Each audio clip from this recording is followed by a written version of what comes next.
Hello everyone, आज है 18 जून और आज इस वीडियो में हम बात करेंगे दो दिग्गज कंपनियों के बारे में जिसमें गिरावट देखने को मिल रही है और बहुत बड़ी गिरावट है। दोनों में ही लगातार टूट रहा है पिछले कुछ दिनों से। तो पहली कंपनी है टाइटन।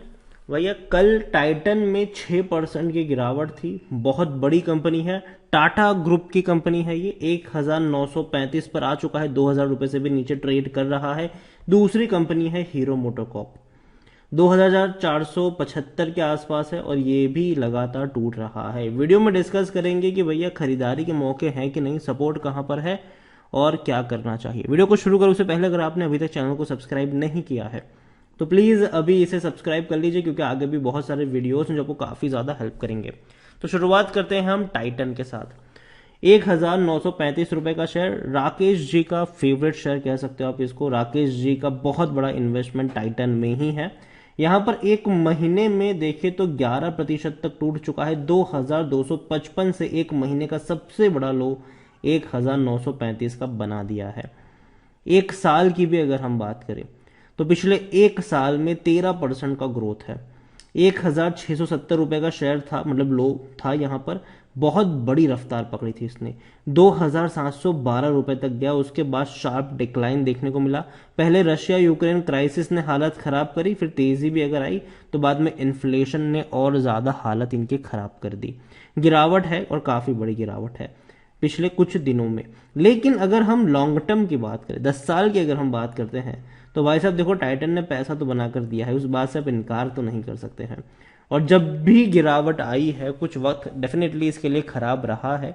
2015 में अगर आप देखो तो 415 420 रुपए के आसपास था। लगातार शेयर टूटता चला गया और टूट के बिखरा। पूरा एक साल खराब रहा था इनके लिए, लेकिन बाद में बहुत अच्छी रफ्तार हमने देखी। कोविड के वक्त अगर आप देखिए, कोविड के वक्त ये 1300 रुपए के आसपास ट्रेड कर रहा था और जब टूट रहा था कोविड में तो ये 845 रुपए तक भी चला गया था। दोबारा बड़ी रफ्तार पकड़ी, अब दोबारा टूटा है। देखो, जब भी टूटेगा बाउंस बैक जरूर आएगा टाइटन में। लार्ज कैप शेयर है, 1,80,000 करोड़ से भी ज्यादा का मार्केट कैप है। 60 लाख से भी ज्यादा का इसका वॉल्यूम्स देखने को मिल रहा है। बड़ी क्वांटिटी में शेयर ट्रेड हो रहे हैं। और गिरावट की जो एक सबसे बड़ी वजह भी थी वो ये थी कि भाई साहब रेवेन्यू और प्रॉफिट दोनों ही खराब आए थे मार्च क्वार्टर में। 7,800 करोड़ का रेवेन्यू इन्होंने दिखाया था मार्च क्वार्टर में, जो इससे पहले दिसंबर में 10,000 करोड़ का था। 510 करोड़ का प्रॉफिट दिखाया जो पिछले क्वार्टर में दिसंबर में 1000 करोड़ का था। तो जाहिर सी बात है, जब इतनी बड़ी गिरावट प्रॉफिट में और रेवेन्यू में देखने को मिलेगी तो शेयर प्राइस में भी गिरावट तो देखने को मिलेगी आपको। टाइटन को लेकर अगर हम देखें तो according to Moneycontrol user 13% लोग कह रहे हैं कि बेचो, बाकी हर कोई कह रहा है खरीदो। यहां पर अगर आप एक और चीज नोटिस करोगे तो 2022 में सबसे ज्यादा रेवेन्यू इस कंपनी ने कमाया है, लेकिन पिछला क्वार्टर उतना अच्छा नहीं रहा। यहां पर देखा जाए तो 28,800 करोड़ के आसपास का रेवेन्यू था, जो कि अच्छा रेवेन्यू है, क्योंकि इससे पहले कंपनी 21,600 करोड़ का रेवेन्यू था। और अब पिछले 5 साल का रेवेन्यू देखो तो हर साल का रेवेन्यू पिछले साल के मुकाबले ज्यादा रहा है। प्रॉफिट की भी अगर हम बात करें तो भैया प्रॉफिट तो बहुत अच्छा कमाया है। 2022 में इनके प्रॉफिट्स पर अगर हम नजर करें तो कंपनी ने 2200 करोड़ का मुनाफा कमाया है, जो अब तक का सबसे हाईएस्ट प्रॉफिट है। वो भी कोरोना वाले हाल में भी इतना बड़ा मुनाफा इस कंपनी ने कमाया है और आगे भी कमाए ये कंपनी इतना प्रॉफिट, याद रखिए। यहां पर दूसरी चीज अगर आप देखो तो कंपनी आपको अच्छा डिविडेंड भी पे कर रही है, मतलब उतना अच्छा नहीं लेकिन थोड़ा बहुत डिविडेंड पे कर ही रही है। 7.5 रुपए का डिविडेंड 2022 में पे करेगी ये कंपनी, अनाउंस हो चुका है। 8 जुलाई से पहले जिन किसी के पास होगा शेयर्स उन सबको 7.5 रुपए पर शेयर का डिविडेंड मिलेगा। बोनस की अगर हम बात करें तो कंपनी ने 2011 में बोनस भी दिया है। स्प्लिट की बात करें तो 2011 में कंपनी स्प्लिट भी हुई है। तो टाइटन देखो अच्छी कंपनी है, बेहतरीन कंपनी है। गिरावट आई है, मौके जरूर बनेंगे। 79 का इसका पी है, जो सेक्टर पी 104 से कम ही है। 69% एनालिस्ट कहते हैं खरीदारी करो। खरीदारी करने का सही मौका भी है क्योंकि शेयर ओवरबोट जोन में नहीं है। होल्डिंग्स की अगर हम बात करने जाए तो 52.90% की होल्डिंग प्रमोटर के पास है। प्रमोटर का एक भी शेयर गिरवी नहीं है।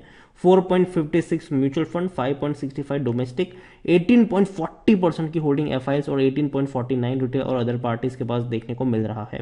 देखो, टाइटन को लेकर मैं एक ही चीज कहूंगा कि डेफिनेटली कंपनी बहुत अच्छी है। इससे पहले भी करेक्शन यहां पर देखने को मिले हैं, लेकिन जब भी टूटा है उससे ज्यादा रफ्तार से बाउंस बैक किया है इसने। और याद रखिए, सोने की जो खरीदारी है भाई साहब, वो हमेशा देखने को मिलेगी, चाहे शादी हो, ब्याह हो, या फिर ऐसे ही किसी गिफ्ट के लिए भी सोना हम खरीद रहे हो। और टाइटन काफ़ी बड़ी कंपनी है। टाइटन में अगर आप देखो तो मुझे लगता है कि खरीदारी के मौके ज़रूर बनेंगे। और जहाँ तक खरीदारी के लेवल्स की मैं बात करने जाऊँ तो देखो, लगातार ये टूट रहा है। अगर आप इनके उस पर नज़र करो, ग्राफ लगातार डाउन ट्रेड का ग्राफ है। तो जब तक कोई एक अच्छा सपोर्ट नज़र नहीं आता है, तब तक के लिए मैं कहूँगा कि थोड़ा सा वेट कर लीजिए। और ख़रीदारी के मौके डेफिनेटली 2000 के नीचे मुझे टाइटन सस्ता लगता है। इसमें कोई ऐसा नहीं कि महंगा है, सस्ता लगता है। तो खरीदारी भी अगर आप कर रहे हो तो थोड़ी थोड़ी क्वांटिटी में ऐड करना। हर 100 रुपए की गिरावट में अगर आप चाहो तो एवरेज कर सकते हो, थोड़ी थोड़ी क्वांटिटी को ऐड करके चल सकते हो लॉन्ग टर्म के लिए। दूसरी है हीरो मोटोकॉर्प, 2475 का शेयर है। एक महीने में अगर हम देखें तो 2% तक टूटा है, 2800 रुपये से टूटकर नीचे आया है। और एक साल में अगर हम देखें तो हीरो मोटोकॉर्प के शेयर्स में 15% की गिरावट है। 3000 रुपये से टूट कर आया है, टूटा, तेजी बनी, टूटा है, 2199 तक गया था, तेजी बन गई थी दोबारा, लेकिन वापस टूट रहा है। लेकिन 3 साल में भी अगर आप देखो तो कंपनी ने भैया पैसा बनाकर दिया नहीं है आपको। 3 साल का अगर हम ग्राफ देखेंगे तो 6.5% की गिरावट 3 साल में भी है। 3580 रुपये से लगातार टूट रहा है। देखो, हीरो मोटर कॉर्प को लेकर मैं बात करूँ तो डेफिनेटली टू व्हीलर्स में भैया कंपनी का दबदबा है, इसमें कोई दिक्कत की बात नहीं है। बीच में ये भी चला था कि भैया जो बड़ी इलेक्ट्रिक व्हीकल्स आ रही है हाल फिलहाल में बाजार में, तो क्या इससे इनके बिजनेस पर असर पड़ेगा? तो मेरे हिसाब से नहीं पड़ेगा। रीजन यह है कि देखो भैया, ये वो कंपनी है जो एक्सपर्टीज रखती है टू व्हीलर्स में, ठीक है। ईवी वाले सेगमेंट की जहां तक मैं बात करूंगा, डेफिनेटली ओला ने डेफिनेटली काफ़ी अच्छी ईवी बनाई भी थी, लेकिन काफ़ी प्रॉब्लम्स भी वहाँ पर उनको फेस करने पड़े, काफ़ी क्रिटिसिज्म भी उनको फेस करना पड़ा। लेकिन जब हीरो ईवी बनाएंगे तो मुझे लगता है कि एक बहुत बड़ा एडवांटेज होगा हीरो के पास, अपने एग्जिस्टिंग शोरूम्स को लेकर, अपने ब्रांड वैल्यू को लेकर। और डेफिनेटली अभी क्या कर रहे हैं, देखो अभी ये टू व्हीलर्स में अगर हम देखें तो हीरो जो है वो ईवी के ऊपर नहीं जा रहा है। और डेफिनेटली मेरे हिसाब से एक अच्छी स्ट्रेटेजी भी हो सकती है। रीजन ये है कि पहले ये इंतजार कर रहे हैं कि मार्केट पहले ईवी को अडॉप्ट करे, ताकि उनको उतना ज्यादा पैसा एडवर्टीजमेंट में और बाकी जगहों पे खर्च ना करना पड़े, लोगों को अवेयर करवाने के लिए। जब मार्केट ऑलरेडी अडॉप्ट हो जाएगा तब भैया अपनी ईवी को निकालेंगे और लोग इनके ब्रांड के नाम से भी इसको खरीदना शुरू करेंगे। तो मेरे हिसाब से एक अच्छी स्ट्रेटेजी भी हो सकती है हीरो मोटरकॉर्प की, और कंपनी को प्लान कर रही है अपने ईवी को लेकर आने के लिए भी। और डेफिनेटली बहुत जल्दी आपको इनके ईवी लॉन्च की भी खबर देखने को मिल सकती है। तो नजर होनी चाहिए हीरो मोटरकॉर्प के ऊपर भी। 50,000 करोड़ से भी ज्यादा का मार्केट कैप है, लार्ज कैप शेयर है ये। वॉल्यूम बहुत कम है, 7,25,000 जितने ही वॉल्यूम है इसके।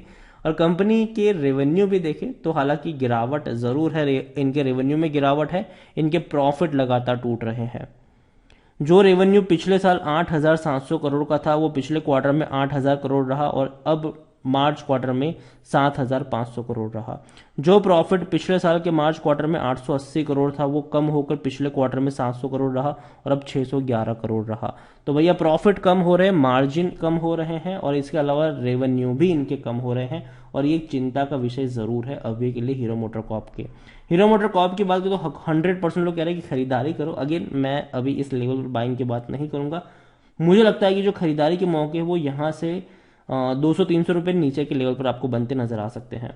यहाँ पर अगर आप देखने की कोशिश करो तो रेवेन्यू में कोई जंप नहीं है। पिछले 5 सालों से इनके रेवेन्यू ऑलमोस्ट जैसे कि चिपक गए हैं, जंप नहीं आया है, जो कि अच्छे संकेत नहीं है। और यही वजह है कि अगर आप इनके शेयर प्राइस को भी देखोगे तो शेयर प्राइस में भी आपको कोई बड़ा मूवमेंट देखने को नहीं मिला है पिछले 5 सालों में, क्योंकि इनके रेवेन्यू में भी कोई मूवमेंट नहीं है। 2018 में रेवेन्यू 32,500 करोड़ थे, आज वो 30,000 करोड़ से भी कम है। प्रॉफिट की भी अगर हम बात करें तो प्रॉफिट में भी कोई बड़ा जंप नहीं है, बल्कि इनके प्रॉफिट लगातार कम होते जा रहे हैं। तो ये एक कह सकते हैं हाँ चिंता का विषय जरूर है कि प्रॉफिट इनके लगातार कम हो रहे हैं। जहां बाकी कंपनियां भैया प्रॉफिट पे प्रॉफिट कर रही है, रेवेन्यू पर रेवेन्यू कर रही है, वहां इनको थोड़ा सा नुकसान झेलना पड़ रहा है। हीरो मोटरकॉर्प की बात करें तो भैया इनके डिविडेंड की मैं सबसे पहले बात करूं तो कंपनी डिविडेंड अच्छा पे कर रही है। इसी साल इन्होंने तकरीबन पहले 60 रुपए का डिविडेंड ऑलरेडी पे कर दिया फरवरी में। अब 35 का अनाउंस किया है जो जून में मिलेगा। तो कंपनी हर साल बहुत बड़ा डिविडेंड पे करती है। इवन पिछले साल 2021 की ही अगर मैं बात करूं तो कंपनी ने कुल मिलाकर 100 रुपए का डिविडेंड पे किया था। पहले 65 रुपए, फिर 10 रुपए, फिर 25 रुपए। तो अच्छा डिविडेंड पेइंग शेयर जरूर कह सकते हो। हीरो मोटोकॉर्प खरीदारी के मौके है, सस्ते शेयर वैल्यूएशन के ऊपर अवेलेबल भी है। 21 का पी है, सेक्टर पे 104 है। 59% लोग कह रहे हैं कि खरीदो, लेकिन मेरे हिसाब से जो खरीदारी के मौके बनेंगे वो 2200 रुपए के नीचे बनेंगे। तो जल्दबाजी मत करिएगा, यहाँ पर भागिएगा मत खरीदारी करने को लेकर, थोड़ा सा इंतजार करिए। और अगेन कहूंगा, मार्केट थोड़ा सा अनस्टेबल है। इन्फ्लेशन और इंटरेस्ट रेट की जो होड़ मची है वो कहीं ना कहीं परेशान कर रही है मार्केट को। तो खरीदारी जरूर करिए, लेकिन किसी एक लेवल पर बहुत सारे शेयर्स मत खरीदिए। अच्छी कंपनी को चुनिए और धीरे धीरे ऐड करते चले जाइए लॉन्ग टर्म के लिए।